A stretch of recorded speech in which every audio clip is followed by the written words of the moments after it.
വലിയ മഹാന്മാരാണ്. പഴയ കാലത്ത് നോക്കൂ, ഒരു വീട്ടിൽ കല്യാണം നടക്കുകയാണെങ്കിൽ ആദ്യം പള്ളിയിലെ ഖത്തീബിനോടും മദ്രസയിലെ സദറിനോടും മുശാവറ ചെയ്യും. പാപ്പ മോളെ കെട്ടിക്കുമ്പോൾ ഒരു ചെറുക്കൻ കല്യാണം പുതിയാപ്പിള ഇറങ്ങുകയാണെങ്കിൽ ആദ്യം പള്ളിയിലെ ഖത്തീബിൻ്റെ അടുത്തോ മദ്രസയിലെ സദറിൻ്റെ അടുത്തോ, കാരണം അവരെ രണ്ടുപേരും എടുത്തും വരെ ഓതിയിട്ടുണ്ടാവും. ആ മഗ്‌രിബേശനുള്ള ദർസ് ആ കുട്ടികളൊന്നും ഒഴിവാക്കൂല. അപ്പോൾ ഒരു മുത്തഫരീദ് ഖത്തീബിൻ്റെ അടുത്ത് ഓതിയിട്ടുണ്ടാവും, മദ്രസയിൽ സദറിൻ്റെ അടുത്ത് ഓതിയിട്ടുണ്ടാവും. അവിടെ പോവും, അവരോട് അന്വേഷിച്ച് അവരെ ഗുരുത്തപുരത്തം വാങ്ങി കൈ പിടിച്ച് ദ്വാരക്കാൻ പറഞ്ഞ് ഇറങ്ങും. അതൊരു പോക്കന്നായിരുന്നു. ഇപ്പോ വാപ്പാര് എങ്ങനെ ഇപ്പൊ മുക്കറിനോടും ഖത്തീബിനോടും സദറിനോടൊക്കെ പറയുന്നത് ഓർമ്മന്നെ ഉണ്ടാവില്ല, ഐറ്റികൾ ഓർമ്മന്നെ ഉണ്ടാവില്ല.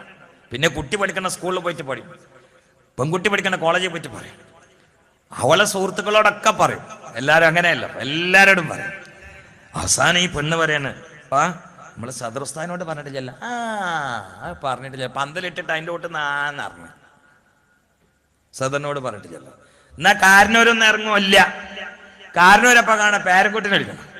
പേരക്കുട്ടിനോട് അറിയുമോ, ഞാൻ സദറിനോട് നാളെ കല്യാണത്തിന് വരാൻ വേണ്ടി പറയട്ടാ, അപ്പൊ പറഞ്ഞതാന്ന് പറഞ്ഞിട്ടേ. പേരക്കുട്ടിങ്ങൾക്ക് അറിയില്ല ചേരക്കുട്ടിമാറ്റൊരു സാധനം. പത്ത പേരക്കുട്ടിയല്ല ആ ട്രൗസർ പാല്. ഒനാ ട്രൗസർ ഇട്ട് കയ്യിലൊരു മൊബൈലും വെച്ചിട്ട് മുടിയൊക്കെ കൂടി തളവളാക്കി കണ്ടാൽ തന്നെ സദർ ബോധം കിട്ടും. അയാതി പോലെ ഇപ്പം എങ്ങനെ പോണേ കല്യാണം പറയാം, ട്രൗസർ ഇട്ടിട്ട് അങ്ങനെ പോണേക്ക് വഴിയിൽ നിന്ന് ഐസ് വെക്കുന്ന ഒരാളെ കണ്ട് അയാളെന്നൊരു ഐസും വാങ്ങി. എന്നിട്ട് ഈമ്പിങ്ങാണ്ട് ഇങ്ങനെ പോവാണ് കല്യാണം പറയാം.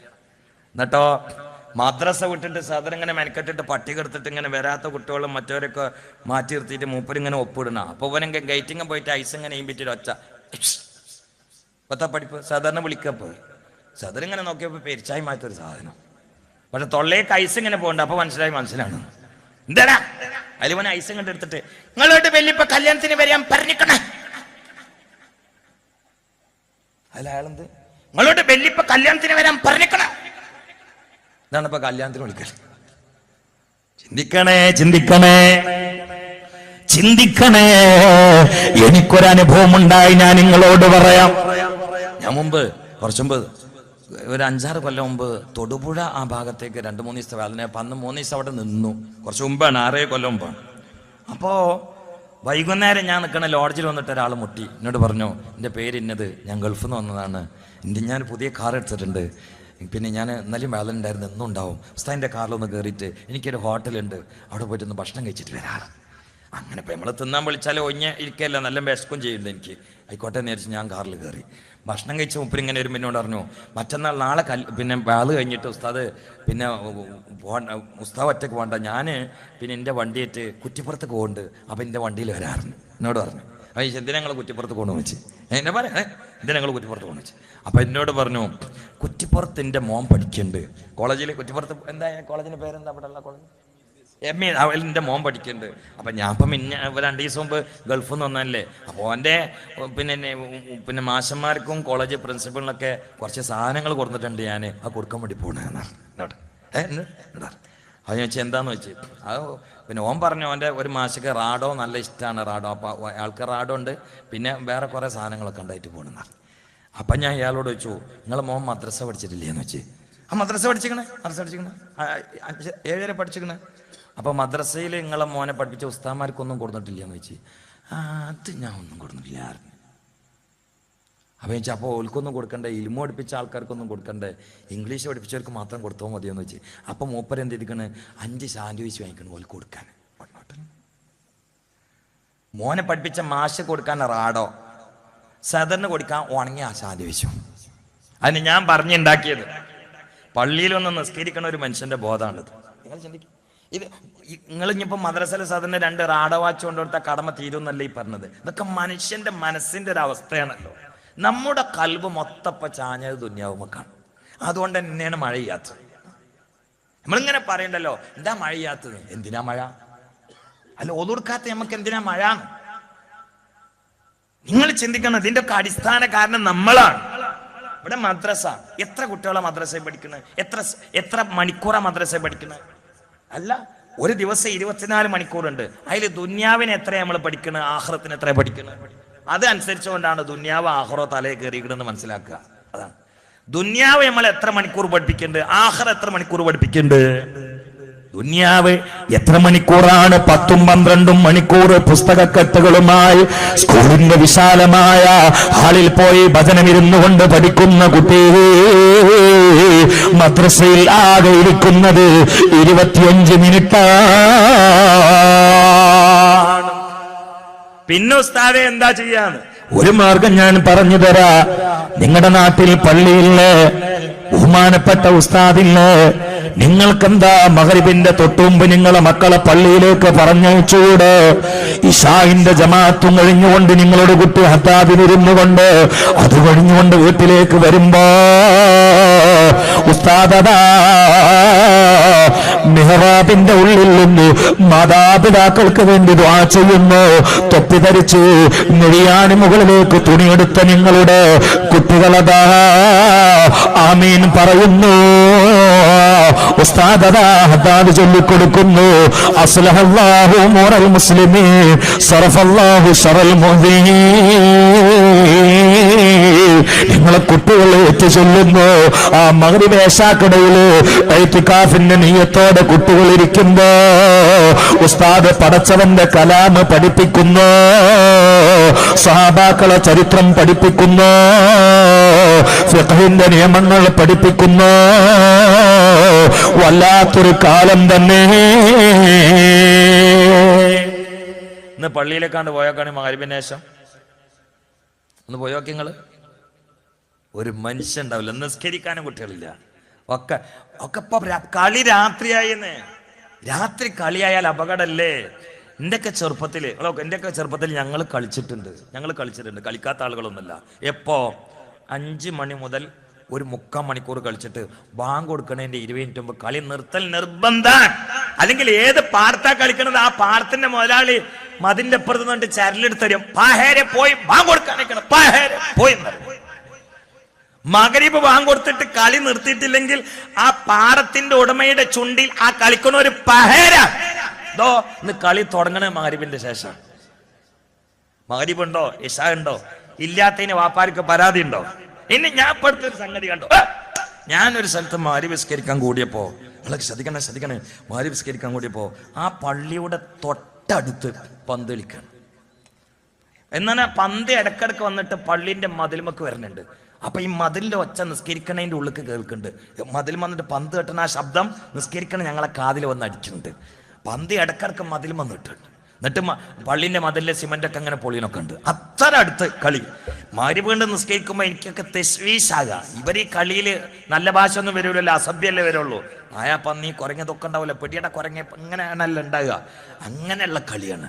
അതില് നിസ്കാരം കഴിഞ്ഞപ്പോൾ ഞാൻ കുറച്ച് വയസ്സന്മാർ മാത്രമുണ്ട് നിസ്കരിക്കാൻ, ഒടിഞ്ഞുകൂടിയിരിക്കണ കുറച്ച് ആൾക്കാർ. അവരോട് ചോദിച്ചു എന്താണത് എന്ന് ചോദിച്ചു.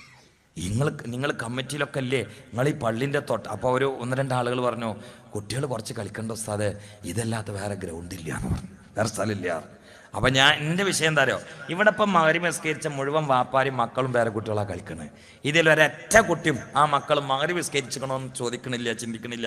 മഗ്‌രിബ് വാങ്ങി കൊടുക്കുമ്പോൾ കളി നിർത്തണം എന്ന് പറഞ്ഞിട്ടില്ല.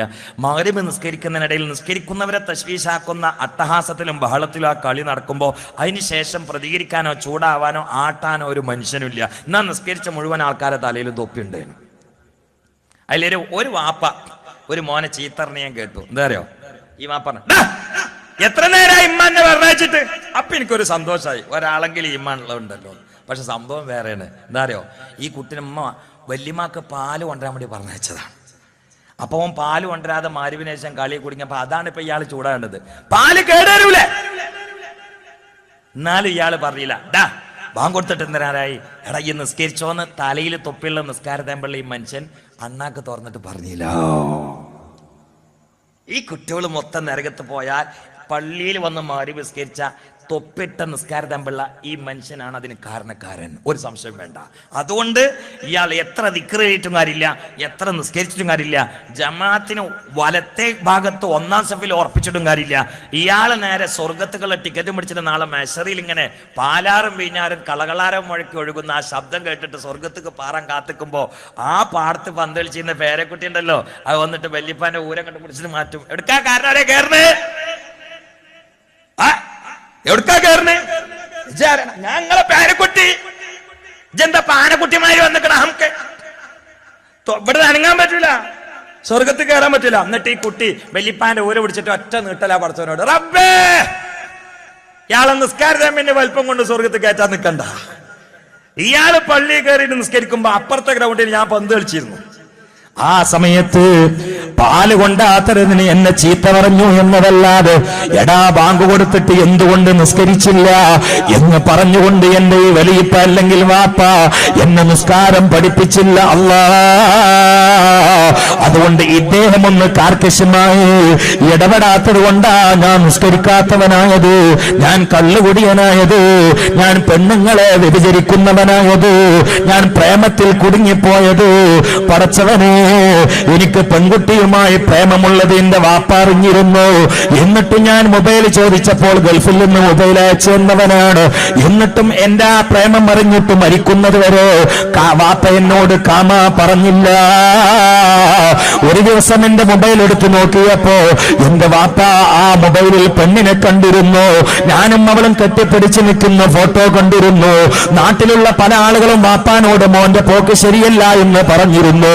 പക്ഷെ വീട്ടിൽ വന്നാൽ ഭക്ഷണം വിളമ്പി തരുക, മത്സ്യം നല്ലത് കൊണ്ടുവന്ന് തരുക, കേബിളിന്റെ വാടക കൊടുക്കുക എന്നതല്ലാതെ വാപ്പ എന്നെ അതവ് പഠിപ്പിച്ചില്ല. അല്ലാ, അതുകൊണ്ടാണ് ഞാൻ സെക്സിന്റെ മോനായത്, അതുകൊണ്ടാണ് ഞാൻ കളിയിൽ പെട്ടുകൊണ്ട് നിസ്കാരം കളാക്കിയത് എന്നെണ്ണാനും ഈ കുട്ടി പറഞ്ഞാൽ ദിക്റ് കൊണ്ട്, സ്വലാത്ത് കൊണ്ട്, ജമാഅത്ത് കൊണ്ട്, സദഖ കൊണ്ട് സ്വർഗത്തിലേക്കുള്ള ടിക്കറ്റ് പിടിച്ചുകൊണ്ട് സ്വാലിഹീങ്ങളുടെ അണിയിൽ ചേർന്ന പ്രിയപ്പെട്ട വാപ്പ ആ കുട്ടിയുടെ ശബ്ദം കൊണ്ട്, പരാതി കൊണ്ട് പടച്ചവൻ നിന്നെ നരകത്തിലേക്ക് തള്ളുന്നതാ. നബിയുനാ മുഹമ്മദ് മുസ്തഫ അന്നബി സല്ലല്ലാഹു അലൈഹി സല്ലവാത്തുല്ലാഹി അലൈഹി വയനാലിൽ ബറക കുല്ലു മൻ സല്ല അലൈഹി വയനാലിൽ ബറക കുല്ലു മൻ സല്ല അലൈഹി. അല്ലാഹ് അല്ലാഹ് അല്ലാഹ് അല്ലാഹ് അല്ലാഹ് അല്ലാഹ്. ഒരു മനുഷ്യനെ ദുനിയാവിലും ആഖിറത്തിലും ഉയർത്തുന്നത് ഇൽമാണ്. ഒരു മനുഷ്യനെ, നിങ്ങൾ എല്ലാവരും പുസ്തകം ഒന്ന് അടച്ചാൽ ഞാൻ പറഞ്ഞുതരാം. ഒരു മനുഷ്യനെ ദുനിയാവിലും ആഖിറത്തിലും, നമ്മളിപ്പോൾ പേടി എന്താ, ദുനിയാവ് പോയി പോകുമെന്നുള്ള പേടി കൊണ്ടല്ല കുട്ടികളെ പള്ളിയൊക്കെ പറഞ്ഞേക്കാത്ത. എനിക്കറിയാം, ദർശനം നമുക്ക് കുട്ടികളില്ല. ഒരു വാപ്പ 2 കുട്ടികളെ ഒരു ഉസ്താദിൻ്റെ അടുത്ത് കൊടുന്നു. എന്നിട്ട് പറഞ്ഞു, എൻ്റെ കുട്ടിയൊക്കെ നിങ്ങൾ ദ്വാരക്കണം എന്ന് പറഞ്ഞ് ഇൽമ മനസ്സിൽ തട്ടി ഉസ്താദ് കുട്ടികളെ തലങ്ങനെ ഒഴിഞ്ഞിട്ട് അള്ളാഹു തലങ്ങളെ കുട്ടികൾക്ക് നാഫിയ ഇൽമ കൊടുക്കട്ടെ അറിഞ്ഞ് അത് ദ്വാരക്കലി ഉസ്താദെ, അത് ദ്വാരം ഞാൻ പള്ളി അറസിൽ കൊണ്ടുപോയി ചേർക്കേണ്ടിയിരുന്ന. അതിന് ഉത്തരം കിട്ടിയാൽ പള്ളി അറസിൽ കൊണ്ടുപോയി ചേർക്കേണ്ടിയിരുന്നത്. ഈ ബേജാർ എവിടുന്ന് തരുന്ന കാര്യങ്ങൾ, ഈ ബേജാർ ഞമ്മക്കൊക്കെ ഒരു ധാരണ ഉണ്ട്, ഇൽമിലേക്ക് അങ്ങോട്ട് തിരിഞ്ഞാൽ പിന്നെ പുലൂസ് ഉണ്ടാവില്ല. എന്നാലേ നിങ്ങൾ എഴുതി വെച്ചോളി, എൻ്റെ ആയുസ് നീണ്ടിട്ട് നിങ്ങൾക്കും ജീവനുണ്ടെങ്കിൽ ഒരു 8-7 കൊല്ലം കഴിഞ്ഞിട്ട് ഞാൻ ഈ നാട്ടിലേക്ക് വാള് പറയാൻ വരികയാണെങ്കിൽ ഈ നാട്ടിൽ ഏറ്റവും വലിയ പണക്കാർ ബണ്ടുള്ള ഉസ്താദന്മാരായിരിക്കും. ബഹുമാനപ്പെട്ട നൂറുദ്ദീൻ ഞങ്ങൾ പാപ്പ, ഞാൻ ഈ പറയണത് 2 കണ്ണും തുറിച്ച് എൻ്റെ ഭാഗത്തേക്ക് നോക്കി, അഥവാ ചങ്ങായി പയച്ച എന്താ കാട്ടുന്നുള്ള അർത്ഥത്തിൽ അത് എന്നെ നോക്കുന്നുണ്ട്. പക്ഷെ തങ്ങളെ സാക്ഷി നിർത്തിയിട്ട് ഞാൻ പറയുന്നു, ഈ നാടല്ല കേരളത്തിൽ ഒരു 8 കൊല്ലം കഴിഞ്ഞാൽ ഉസ്താദുമാർ വാങ്ങുന്ന പൈസ ആരും വാങ്ങൂല. ഇല്ല, നിങ്ങൾ ആണ്ടുണ്ടോ നോക്കണ്ട, നിങ്ങൾ ഇന്നങ്ങോട്ട് പോയിക്കോളി, ആരും വാങ്ങൂല. ഇപ്പൊ ഞങ്ങളൊക്കെ ശമ്പളം എത്ര നിങ്ങളറിയോ? നിങ്ങളാണ്ട് കേട്ടാൽ ഇപ്പൊ തന്നെ വെള്ളം ചോദിക്കും. നിങ്ങൾ ഇപ്പൊ പൈസ വാങ്ങാൻ ഏറ്റവും സാമർത്ഥ്യ ഉസ്താദ്മാർക്കാണ്. അല്ലെങ്കിലും ഉസ്താദ്മാർ പൈസ ഉണ്ടാക്കാൻ തീരുമാനിച്ചാൽ അത്ര പൈസ അല്ലാത്തവർക്ക് ഉണ്ടാവില്ല. പിന്നെ ഞങ്ങൾ വേണ്ടാന്ന് ചോദിച്ചിട്ടാ. പണ്ടൊരു തള്ള പറഞ്ഞില്ലേ, മാല കളഞ്ഞു പോയപ്പോ തള്ള പറഞ്ഞു, ആരെ കൈ കിട്ടിയാലും വേണ്ടിയില്ല, ഉസ്താദ്മാരെ കൈ കിട്ടാൻ ഞാൻ മതി.